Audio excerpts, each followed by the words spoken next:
perfect summer day over northern France in the summer of 1944. I was a terrified young man dangling on the end of a parachute. I was swinging wildly. The parachute was full of holes. They were shooting at me. Well, maybe they were shooting at the parachute, not at me, but perhaps they were only kidding. Now that we're all friends again, I like to think that they were only kidding. I was one of the lucky ones. I came back to tell the story. Some didn't. Our two gunners, Sergeant Alderson and Sergeant Letton, were killed.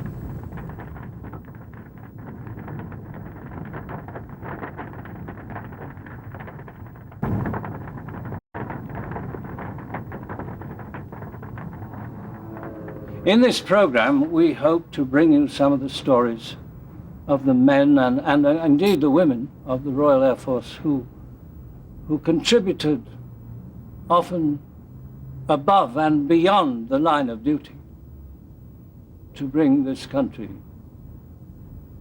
to its finest hour.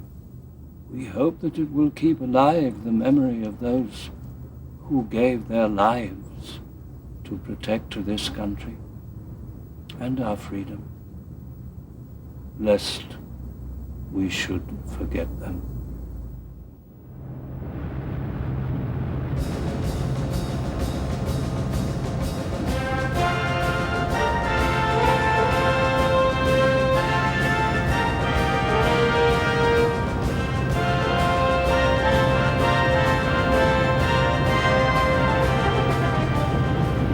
Our life expectancy was fortnight, which narrowed to 10 days towards the end of Operation Dynamo. And I can give you an example of a volunteer reserve pilot who came direct from the volunteer reserve as a civilian, and where he'd learnt some flying. And he rose from sergeant pilot, got a commission, rose to the rank of flight commander, flight lieutenant, and the DFC, and was killed all within a fortnight.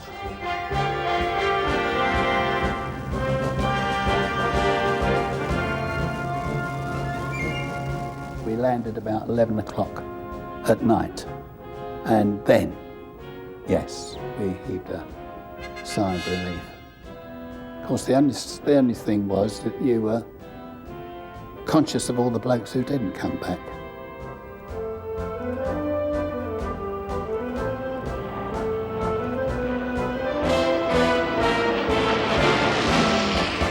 We were all so young. That was the problem. And so many youngsters went. Unfortunately, I came back.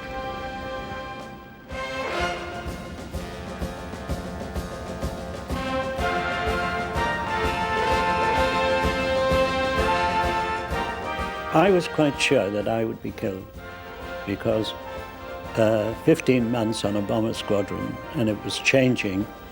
Most of the people were gone, either to be instructors or dead or prisoners, about every 3-4 months. But of course, if it were a big show, you know, death or glory, then a whole squadron could go.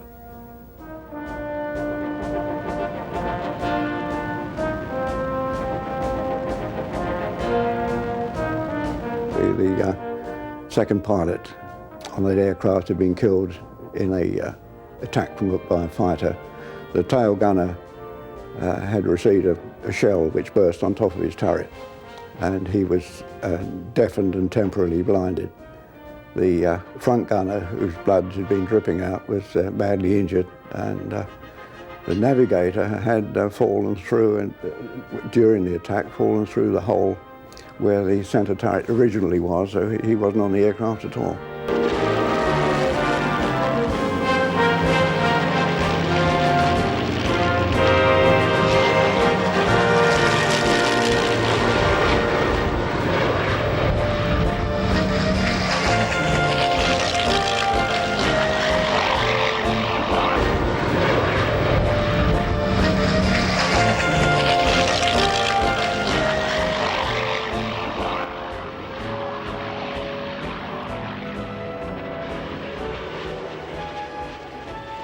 if you weren't frightened, you were a fool. But you were more frightened of appearing to be frightened, of course, obviously. But I mean, if you've got to have some sensible fear, otherwise you're not going to last very long, I think.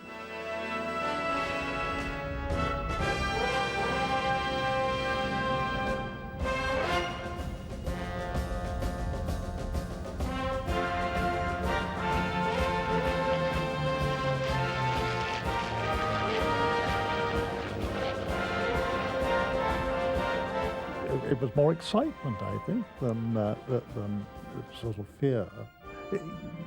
You always thought that the good Lord would smile on you and you'd get back, which in my case, I was right. In the summer of 1940, the fate of Europe lay in the hands of a few courageous young men, the RAF's fighter pilots. They fought relentlessly, and they succeeded, against all odds. Many of these young men, some of them no more than 19 years of age, came back to tell the tale, but a great many didn't. Although at the time they might have been considered too young and irresponsible to vote, they were not considered too young to die for their country. I was 20 years old on the 28th of June 1940, so I was just 20 years old at the Battle of Britain. You weren't supposed to admit to being frightened. I think there were a lot of us, and I will still use the word, there were a lot of us frightened 19 and 20-year-olds around. You've got the way of handling the aircraft and how to go into a fight, but it's a bit hit and miss. I don't think we had dogfights in the same way as they did in the First World War when they were circling. It was much more of a come in quickly, get your target, press the button, and then get the hell out of it again quickly, or come round for another attack. But you didn't just sit behind an aeroplane loosing off at it, because that was the way to disaster, because the Germans had far more fighter aircraft than we had. I did 16 sorties in 6 days. I started asking myself, how long is this going to go on? Because I'd been at it since May the 10th, with very few days off, and I'd been, shot, I'd been hit twice. You get to a point where you carry on in desperation, and it works. You come out of it unscathed, and you've learned something, another experience. You won't get into that predicament again. We'd started off with about 20 pilots, and we'd lost 2 in the previous weeks, right at the beginning of the battle. Then on the 12th of August, we lost 2 more pilots, and on the 13th, 3 more. So that was 10 pilots. 50% of the squadron had been shot down. I lost my best friend over Dunkirk, and another best friend was killed in 1942. It did affect me. I've never made a very, very close friend since, because it's very traumatic. During the Battle of Britain, 1 in 3 pilots failed to return.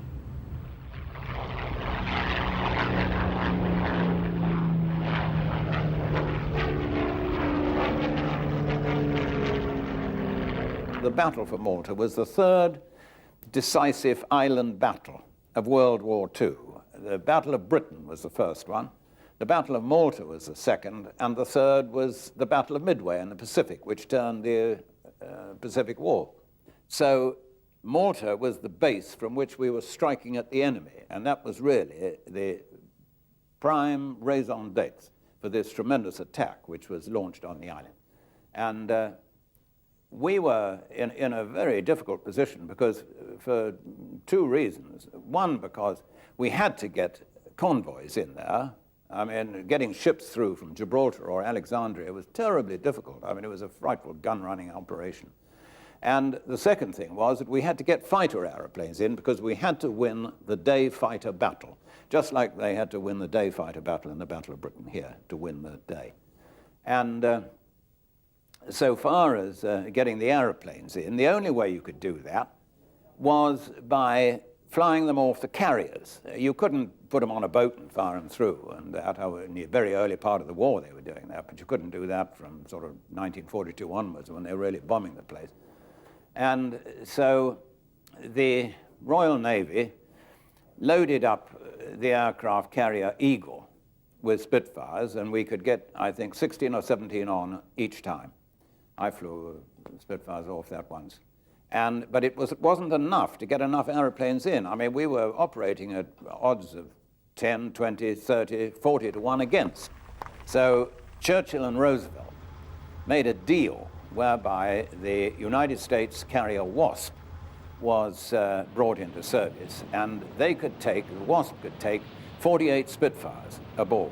And it did 2 runs, and that caused Churchill to say, who said a wasp couldn't sting twice? And the first one was they loaded these airplanes up in Scotland on the Clyde at Greenock, and 48, and they flew them down, or rather they ran the carrier down to Gibraltar and went through the straits and to a point about 300 miles east of Gibraltar and about 700 miles short west of Malta, and they flew them off from there. Now, I was actually in the island that time, and I can see them coming because we wanted these airplanes so badly. And I can see them coming in over, because we were based at Tikali, which was the northern, that was the fighter airfield. And I can see those airplanes coming in now in very tight formation. Now, with a battle like that, we'd never formated tightly like that since we'd been in England. I mean, good God, you see these 109s up here and all that. And there's no way that you were going to fly it tight in like that. Well, anyway, they all came in and landed at Tikali and at Lucca. And, of course, the Germans had monitored these all the way down with their radars and their reconnaissance aircraft. They saw exactly where they were going to be flown off. And as soon as these airplanes landed and when they were being refueled and all that, within about half an hour, the first of these raids came in from Sicily. Well, it's only 60 miles across. Well, they'd get there in 20 minutes, you know, that sort of thing. And they started to bomb these 2 airfields and bomb these airplanes. And, you know, and this was the nadir of the battle. It was a terrible, terrible, terrible moment. Within 48 hours of those 46 airplanes, only 7 were serviceable. And quite frankly, we thought, because the Germans would know what was going on with their photographic aircraft and all that, and we thought that this was the payoff, this was the deal, and that they would then invade. Well, the Wasp went back up to Scotland, up to the Clyde. They loaded up another 48 Spitfires. It went down into Gibraltar, and it joined up with Eagle, which had got 17 aeroplanes on it. Now, what it meant was, when Wasp and Eagle went in together, there was roundly about 62 or 63 aeroplanes got into the island at once. And when Eagle turned around, put another 70 in, what we did was to get, in fact, about 80 aeroplanes into Malta within a matter of about 10 days. And that did, in fact, turn the battle. And so they got them up off the ground before the raids came in, and they punched the Germans on the nose as they came in. And that was the turning point of the Battle of Malta. And it was a tremendous victory, and it was a tremendous battle. I was lucky enough, I was fortunate enough to command the top-scoring Spitfire squadron in the battle, which was number 249 squadron. And we did shoot a lot of aeroplanes down, and we had some absolutely first-class pilots, and they came from all over the Commonwealth, they came from the United States, they came from the UK. We were a completely sort of integrated English-speaking squadron. right at the end of the time, when I'd been commanding it for a while, I was overconfident. I think I'd done all right, you know, and I hadn't really been touched much by the enemy. And I can remember with the squadron we were up, with Woodall controlling. He'd got us right up, well south of the island with bags of height, 24, 25, 26,000 feet, I suppose, and a fighter raid of Messerschmitt 109s and a few Italians coming in at the same time from Sicily. And we had to go at these things and knock one or two of them down. And like all those battles in the air, suddenly the thing was over. There was a tremendous thing, and everyone sort of rushing for the goal, all the strikers and so on, and the backs all mixed up together and so on. And then suddenly it was all over, and you couldn't see anything. You know, I mean, there wasn't an aeroplane in the sky. It's the most extraordinary effect. That was what happened in fighting, in the aerial fighting, in the really intense period. And I was looking around for a mate to join up with, and we always had this cardinal principle that if you were on your own, look round for another aeroplane and join up with him. And we used to fly these two aeroplanes together in line abreast, 200 yards apart, each pilot looking in, so that the whole sky was covered. This chap covered that way, and this one covered that. And I was looking around, and I suddenly saw an Italian Macchi 202 down there at about 11 o'clock, 3,000 or 4,000 feet below, and I thought, my God, that's a piece of cake for me now. And I was just nipping round in behind, and as one was always trained to do, I just had one look in the mirror, the driving mirror, if you like. And it always used to be said that if you could recognize a Messerschmitt 109 in the mirror, it was too late. Well, I could see four, and here this was a pure trick. It was what we used to tell every single pilot officer prune when he joined the squadron to watch out for. If there was one aeroplane down there, maybe blooming sure there was about half a dozen up in the sun. And here was I was a squadron commander. I've been telling these fellows who came to the squadron, as a matter of fact, they were much more experienced than that. But earlier in England, we would tell them when they went, if you see a single aeroplane, for God's sake, watch out in the sun. And here all that experience that I just felt into this chap. Anyway, I suddenly saw this thing, and I whipped the aeroplane. As I whipped the aeroplane over, there was a great hail of these cannon shells roared into the side of the wing root and the side of the engine and all that. And I thought, well, that. And the smoke started to fill. I still had about 23 or 24,000 feet, I think. The smoke started to fill in the cockpit. And then down the starboard line of the engine, by the ports, the exhaust ports, I saw little flames started to flick up under the cowling, through the cowling. And I thought, well, yeah, I'm going to have to step out. And there was a very good mate of mine who was controlling it. It wasn't Woodall, it was a Canadian called Stan Turner, who'd been commanding the squadron before me, and I was one of his flight commanders. And he was a super guy, Stan Turner, the Canadian. He deserves a chapter in the Malta story. And I called him up and I said, well, Stan, I'm going to have to step out. And he said, well, lots of luck, he said, and that was all. And so in a Spitfire, you had a bobble, a sort of rubber bobble here, which you pulled to jettison the hood, canopy. And I pulled this blooming thing, and it came away in my hand, and there was the hood, absolutely stuck tight. And the heat was coming up in the cockpit, and this, and the smoke, and I thought, I was diving, because now I didn't want to get any more of these fellows behind. I'd had enough of them. And I thought, well, this is an interesting situation. I mean, I can't get out of here, and this thing's on fire. This is a very interesting period in my life.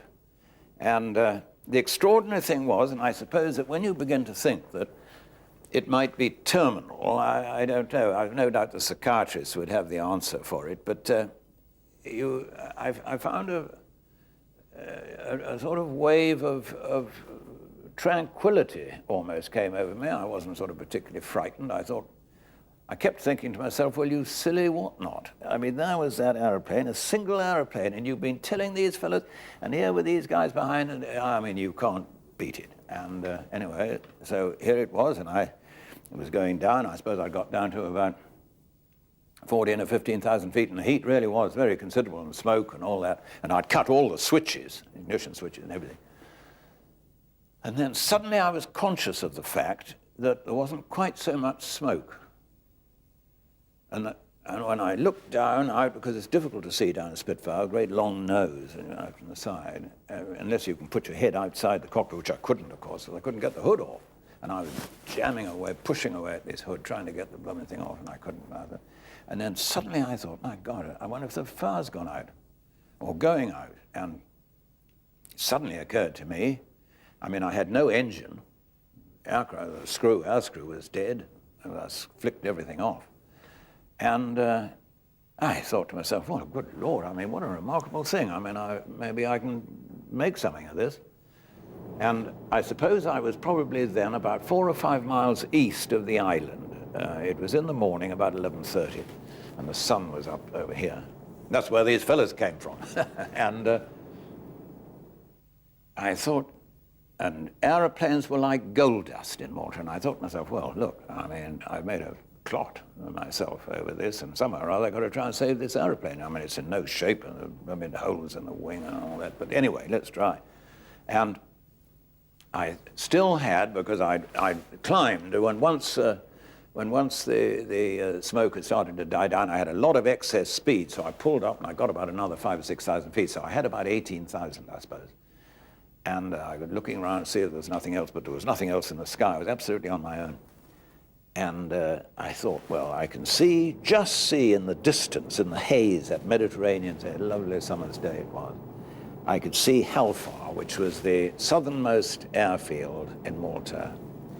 And I thought to myself, well, I wonder if I can stretch a glide and reach that. And anyway, I did. I got everything sort of trimmed up. I had to be careful because I thought one of these fellas might be nipping around, you know, I mean, another go and finish me off. And anyway, I got over the coast at about 3,000 feet, I suppose, 2,000 feet.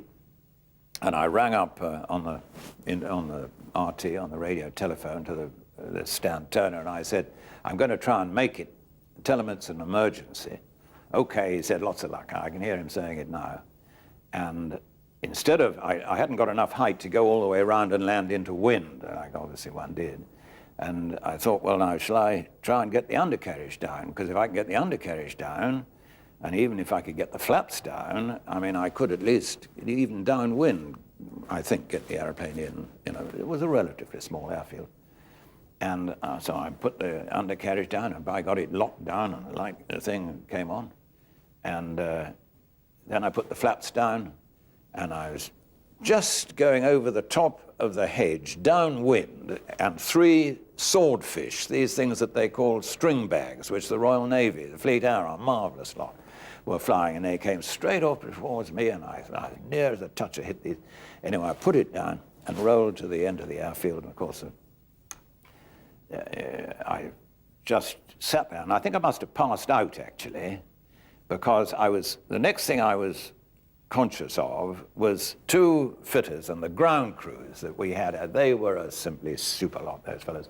I mean, we would never have won the battle without them.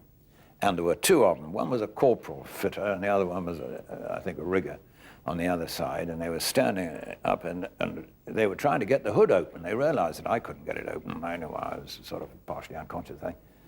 And they eventually got the thing off. I think the runners, it had been hit by the fire, you know, from behind when I was hit. And one of them, on the right-hand side, he said, how'd you get on, sir? And I said, oh, I mean... And then he looked around and he saw Corps. He said, what an effing mess. Those brave fighter pilots were immortalized as the few. In the years to come, fighting against terrible odds, over 55,000 men of Bomber Command lost their lives. They were remembered as the many.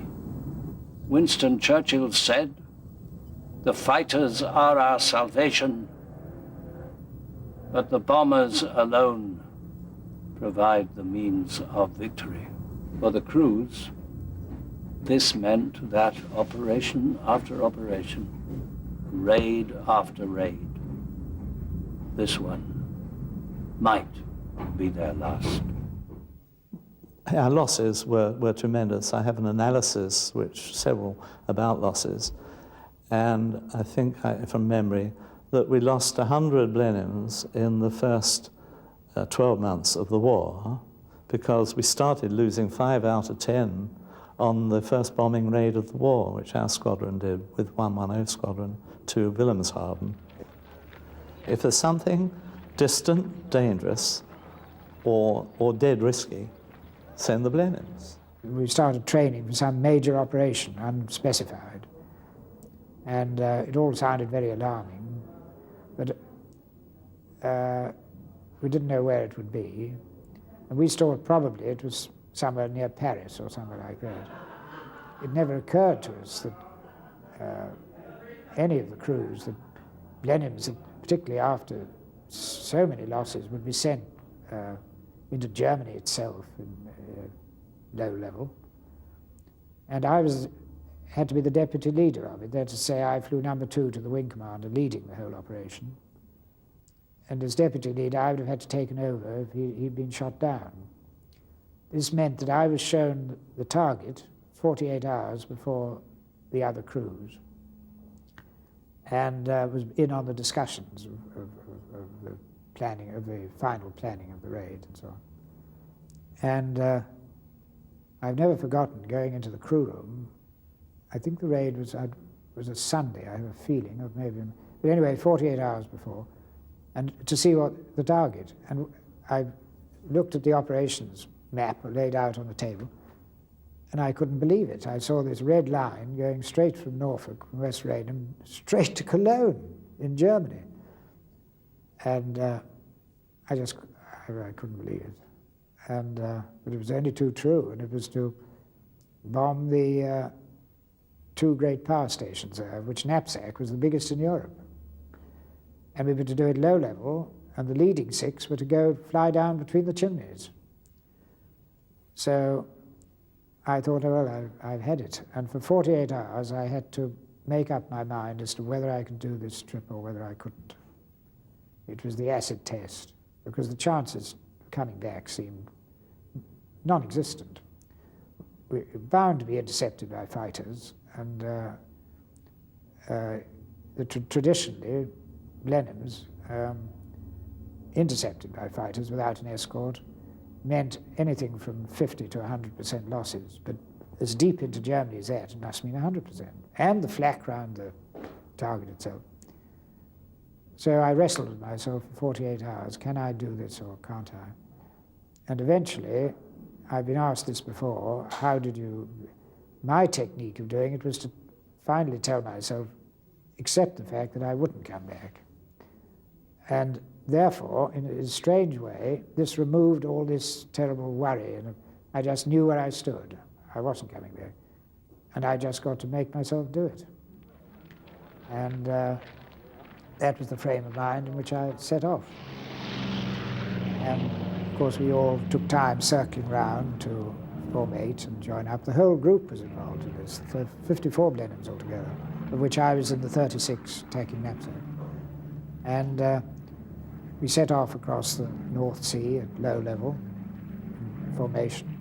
This is the only deep penetration of Germany which I can recall in the Blenheim seas. They went to coastal targets. But my big memory of this is flying, hedge-hopping across Holland all the way, and the ecstatic reception we received from the farm workers in the fields as they saw the RAF roundels, and they waved like mad. And you then realize what the war was all about, because they had been occupied. And of course the waving stopped when we crossed the frontier. I didn't need my navigator to tell me when we had crossed from Holland into Germany. Well, we had no fighter escort, you see, once we crossed the land, the Dutch coast. Fighters came with us to the Dutch coast, had to turn back. They didn't have the range. We went on and on. I just went on like an automaton, just flying next to, keeping formation with the leader, very close. And then suddenly he said, over the intercom, we got the order to target coming up, turn to starboard, target coming up. And I thought, oh, well, this is it. And we turned to starboard, very low, only about 30, 50 feet above the ground. turn around, and then straightened up, and there ahead, up on a hill ahead of us, was this enormous, great industrial complex with these belching smoke, with these great towers and these 12 enormous chimneys. And I thought, well, this is it. And we went on over a whole lot of electric systems, grids and things, which were all linking up, I suppose, with the power station. And then before one knew where one was, we were up to the power station. And I dropped in as number 2 behind the leader. We had to, the first 6 had to fly down between the chimneys and drop their bombs straight into it. And I can see myself now. I thought, well, here we go. This is the end, and plunged into the smoke. And to my amazement, we came out the other side and realized we'd survived. All our 6 did survive. And of course, the feeling of relief you can't describe it. You have to experience it. We lost 12 of our Blenheims out of the 54 which took part in that raid. But to me, that was one of the outstanding raids of the war. Like the pilots in fighter command, the aircrew members in bombers were all volunteers. Out of 100 crews flying 50 missions, only 13 would survive. We knew that there was something peculiar on because at the briefing prior to the raid, we were told that we had to hit this target and hit it hard, because if we didn't tonight, we'd go tomorrow night and the night after and the night after that until we'd flattened it. So this was a most unusual statement. And a little later, during the briefing, it was explained that Peenemünde was the center for rocket and V1 experimentation, and that the German war industry was tooled up to produce the V2, the rocket, in quite large numbers. And unless we could do something about this to delay this production, London was within very easy range of the Channel coast, and the Londoners would be under a rain of these one-ton rockets until perhaps London was flattened and we'd have to give in. So we all realized that this target demanded really close attention from all the crews. But despite this, we retained our usual sense of humor. I had a radio operator who'd devised what he called a terror weapon, which we were going to drop along with the other bombs. And this terror weapon consisted of 3 screamers. Screamers were flute-like objects. The Germans started this with their dive bombing tactics. These screamers would make a loud howl attached to a bomb as it fell. So he had these 3 screamers attached to a tiny 11-pound practice bomb, and he claimed that psychologically the enemy, hearing this terrible noise coming down from the sky, followed by a mere plop, would all go mad. Well, we didn't take much notice of this other than laughing, but on the way into Peenemünde there's an island called Rügen, and there was a searchlight making a little bit of a nuisance of itself, and we said, Merrills, this is your opportunity to try your terror weapon. And he went down the fuselage and prepared to drop this practice bomb. And the bomb aimer gave me some instructions, left, steady, and now. So Merrills dropped this bomb, and much to everybody's surprise, the searchlight went out. So we never heard the last of that from him. But to get back to the target, the really serious stuff that night, the Air Force had laid on a master bomber, a Group Captain Searby, who was a marvelous bombing ace. He was the master bomber, which meant that he had to be at the target 5 minutes in advance of the main force. It was the whole of Bomber Command. And it was the first time that a master bomber had been employed with the main force. He had to get to the target and circle it and identify the 3 different aiming points, and then hold off and wait for the Pathfinders to come in, illuminate the target with magnesium flares so that it was like daylight, and then the rest of the Pathfinders came in and dropped their coloured flares. This worked perfectly, and in the meantime, a spoof raid by some of our mosquitoes had attacked Berlin, and the reason for that was to entice the German night fighters away down south from Peenemünde. And as I personally left the target, the crew were reporting night fighters arriving, and very soon quite a lot of the heavy bombers were going down. So I put my nose down and shot out over the Baltic Sea and back over Denmark, and that was the end of that target as far as we were concerned. But we heard the following day from photographic reconnaissance that it had been very successful, and we know from Speer's diaries that production and experimentation ceased completely there, and they had to move the works somewhere else. And approximately 6 months delay was caused to this V2 program. Many raids carried out by the RAF during the war carried a rather different definition of shooting the enemy. There were the courageous sorties of the aerial reconnaissance units. I joined the unit in the late summer of '40, when the Battle of Britain was in full swing. And we, just about that moment, were transferred from Fighter Command to Coastal Command.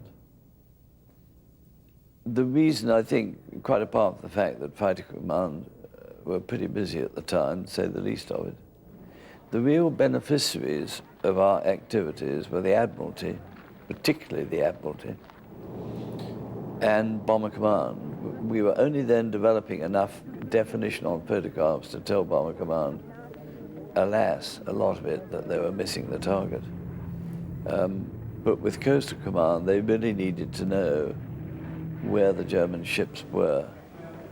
And throughout the war on the whole, the unit did keep a good watch on Bismarck, Tirpitz, Gneisenau, Scharnhorst, Prince Eugen, all these people. And for example, we used to cover Brest every day if we could. And the unit built up into really something very big. Indeed, I think just before the war, it reached the status of being a group.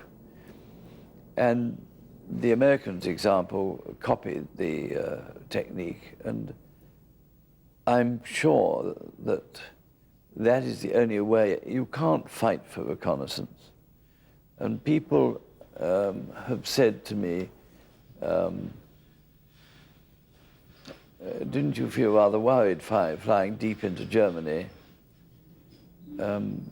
with no guns? The answer, of course, is that it was far safer deep into Germany than it was flying down the Channel coast, because there they had radar that might get you. And I don't remember any of us really discussing it and being particularly bothered about it. The most dangerous place was Brest, definitely. because the night down Scharnhorst all of it. And when I was commanding the unit down there, we had 2 shot down a day, 2 of ours, that is. When these 2 were shot down, the command headquarters, and I think the airmen's suggested over best we ought to have fighter escort. Well, my pilots and I were most incensed. We reckoned that would ruin everything. Moreover, we thought it didn't make any sense at all, because if you went over with a fighter escort, it was enemy territory. They would soon outnumber you and all the rest of it. And I phoned my commanding officer at Benson and said, would he have any objection if I went to the headquarters of the nearby fighter group that would have to provide the escort, to persuade him to discourage any idea like that. And so I flew up to the headquarters of 10 Group, which was in Wiltshire, I suppose. Interesting, the AOC there was a man called Orlebar, who was the commanding officer of the Schneider Trophy in both 29 and 30, 929, 931. And he thought I'd come to help in the organization of it. I said, no, no, no. I want you to say it's madness, because we don't want it. We won't go on being shot down at 2 a day. We'll find ways around it. But the only way to get intelligence is stealth. You cannot fight for it and send over loads of fighters. Apart from anything else, as you well know, as he all about him, you will have fighters with long-range tanks and all the rest of it, and they won't be in very good nick to fight the Germans who come up, because the channel is quite wide there. I said what we would prefer is if you would always watch us on radar, and if you see, as soon as you can pick us up, that we have company, so to speak, if you would scramble fighters to come out and look after us. And that, it stayed like that. We never did get a fighter escort. It would have been crazy. Reconnaissance was not the only reason for flying over enemy territory alone. The Pathfinders and later on the Raiders and Intruders often flew missions alone, and these were usually low-level, highly dangerous raids, often in full view of heavy German defenses. High-speed raids with just a few aircraft, flying in sometimes no higher than the rooftops, to take out difficult and specific targets. To Augsburg, which is only just sort of northwest of Munich, and we had to go there, and we had the target of the factory which made diesel engines for submarines. And that was the whole purpose of the raid, to knock it out, because the Battle of the Atlantic was on. We were losing arms coming across from America, food, and the U-boats were having a ball. And so they decided that the new Lancaster, which had only been in service by then in 3 months, that was all, the new Lancaster could do it. Only one snag, it'd have to be done in daylight. So it was low level. It's no good trying to hit a factory from 20,000 feet. So instead of that, we went in at 50 to 100 feet. In the briefing room, this map of Europe was right across the wall, and it was covered by a curtain. And anyway, we stood up when the wing commander came in and for the briefing. And then he said, right, chaps, sit down. And then they pulled the curtain, you see. And we saw this tape coming right down from Lincolnshire down to France, right across France, across parts of Germany, to Augsburg, you see. And everybody burst out laughing, get off, sort of thing, you know. And then the wing commander's face was pretty grim, and we realised that he wasn't kidding. This was where we were going. And, well, I remember one bloke saying, well, I might as well go and shoot myself now because I know I won't come back from this. But he did go, and he did come back, so there we are. But it was really and truly a suicide raid. And those who got back were jolly lucky. So it was decided to send a daylight raid of 12 Lancasters defending themselves against fighters all this way down to Augsburg and then back by night. So it was an evening raid. But unfortunately, the Germans didn't play fair. They decided to arm their fighters with 20mm cannon, which far outranged our 303 machine guns. So we couldn't defend ourselves really. And due to a navigational error, one squadron didn't join up with the other. There were 2 squadrons involved. Each sent 6 aircraft. The other squadron, I was on 97 Squadron, the other one was 44 Squadron. We were then the only 2 squadrons who had Lancasters. The leader of their formation was ostensibly the leader of the whole raid. It didn't work out that way in the end because when we got to the French coast, they went a little north, further north than us, and we went south. And unfortunately, Fighter Command had laid on hundreds of sorties against the Pas-de-Calais area to draw the German fighters up there so that we could nip in across the sort of farther south and not run into the fighters. And unfortunately, the other squadron did run into the fighters and they shot down 4 out of 6 straight away. And the remaining 2 then flew on to Augsburg. And then when they got to Augsburg, the leader, Nettleton, squadron leader Nettleton, who got the VC for it, they bombed, and the remaining aircraft with him, that came in and they bombed, and then they were hit by flak, and they turned into a torch, and they went down. But some of them, I think it was about 3 or 4 of the crew managed to get out. As we turned over one of the lakes down there towards Augsburg, we could see clouds of black smoke, and we realized that 44 were already attacking. It had been meant that we all attacked together. So as we arrived, the Germans were well apprised of what was happening. My crew was in the last 3 to cross the target, and by this time Augsburg was awake and they knew that something was happening. And so we ran into a tremendous load of fire. And I looked through the window at the aircraft on our starboard side, and it was on fire. The pilot, and he was a warrant officer Tommy Mycock, and he had his window open and his head outside, and you could see the flames behind him, and this is about 100 feet up. Now, he could have probably put it down because we hadn't reached the target, and he could probably have put it down in the field. Okay, they might have been killed then, but still, they would have had a chance. But no, he pressed on and dropped his bombs, and then it blew up. And if anybody deserved the VC, I reckon that guy did. I'm pretty sure that one of the reasons why 44 got off track was that we all started thinking after the briefing, knowing that we were flying low and people would be shooting up under the bellies of our aircraft, that perhaps it might be a good thing to have a sheet of armor plate or something like that underneath our seats.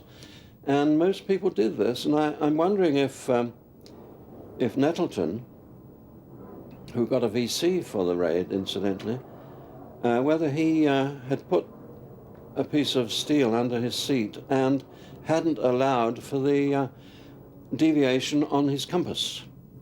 And that could have sent him off track across the channel. We were all hit in some way. We were on fire. Our aircraft was on fire.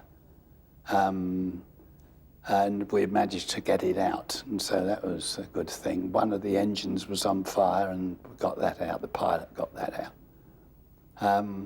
But everybody was hit, and we came back, in fact, with one of the remaining blokes from our squadron, and we thought if we flew back with him, he'd got his guns, because we had lost ours. The oil, the oil which fed the gun turrets on the Lancaster, they went down the side of the aircraft.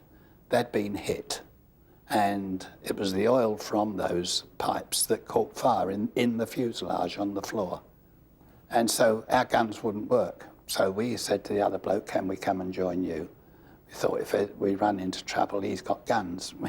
When we got back, we found he thought the same thing. He hadn't got any guns left either.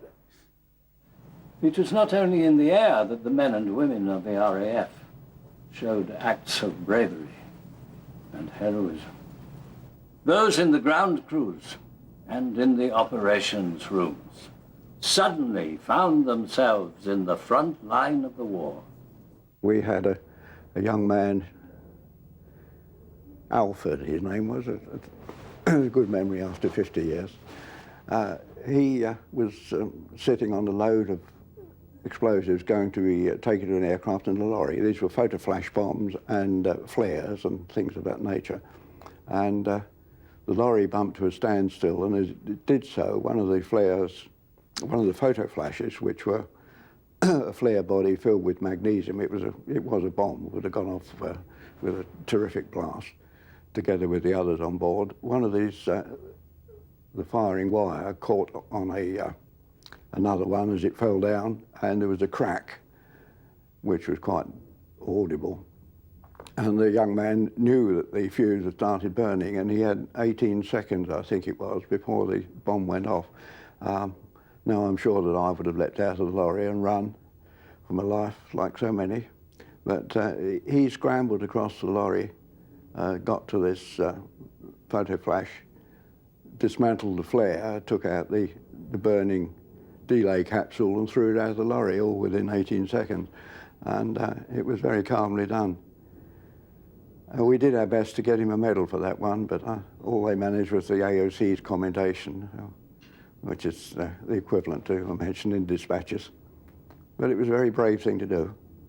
The thing about the ground crews was that they were prepared to service these aeroplanes when the raids were on, and the courage which those fellows showed in those terrible months of March and April and the earlier part of May was absolutely extraordinary. And this Malta book that I wrote, Malta, the Thorn in Rommel's Side, I dedicated this book to them, and I did that little quote from A. Houseman. Their shoulders held the sky suspended. They stood an earth's foundation stay. And you know, that is exactly what those fellows did. Whilst we have not had time to tell you the story of all their battles, maybe these few words from a young fighter pilot sum up the spirit that they brought to the nation. Night raids, daylight raids, intruder raids, into the dawn across the bars of sunrise, through rain and storm, there is always glory on their wings. They came to avenge the innocent, to break the tyrant, to release a continent from slavery, to save mankind. Once they were few, now they are many. They must never be forgotten.